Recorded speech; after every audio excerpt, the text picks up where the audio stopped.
uh, alternate forms of energy. Do you see that as a new industry, creating jobs? I mean, a lot of what is said about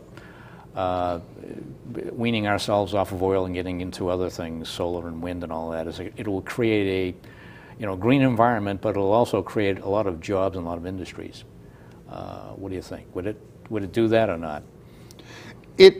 In the long term, possibly. Right now we have a short-term problem. We don't have enough energy to grow the economy, to be able to fully develop solar panels, to be able to fully develop windmills. Okay, we need more energy.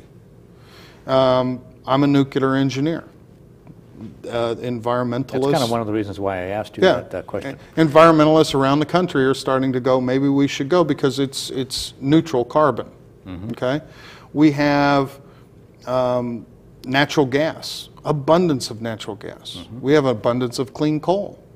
I mean, we have, it's funny, Disney, and they've had this a long time. You've been down to Disney, the Exxon Pavilion or whatever. Actually, we're going there next week. Okay, well, and at the end of the Jeopardy thing, and not to do a plug for Disney, they have enough plugs, but it's funny because Ellen DeGeneres wins the contest by saying the only form of energy that we won't run out of is ingenuity, brain power. I mean, if we put our brains together, it is true, we can. But I'm not sure that solar technology, there is, when you make a solar panel and you look at growing the ingot and growing the silica and this and that, the amount of energy it uses, there's an energy there's a cost for that, but there's also how long does the solar panel have to make energy to actually pay back the energy that it used.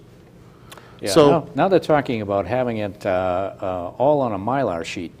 That's kind of a new technology, new development. I was reading about a couple of weeks ago, where you wouldn't have to do all of that. Where they're developing, some companies developing something that just gets printed like you would a newspaper, just miles and miles of it. And that would work. And put onto the panel, so that would be your. But it's still not ready for prime time. No, it's not. It's not ready. It's good. And speaking of it, I'm going to do a cut from my son, though. Yeah. Is that all right? Sure. Bill Rick, a High graduate. He, President Obama renamed his. He's a test pilot for the Navy.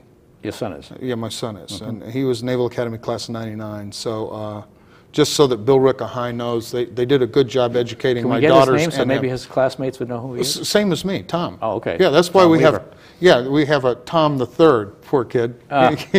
Yeah, Naval Academy class of '31, but he doesn't know yet because he can't roll over. But he was the first person to break the sound barrier using biodiesel on Earth Day. Oh, okay. So it was a 50% biodiesel, and President Obama shook his hands, and they renamed the Super Hornet the Green Hornet. I see.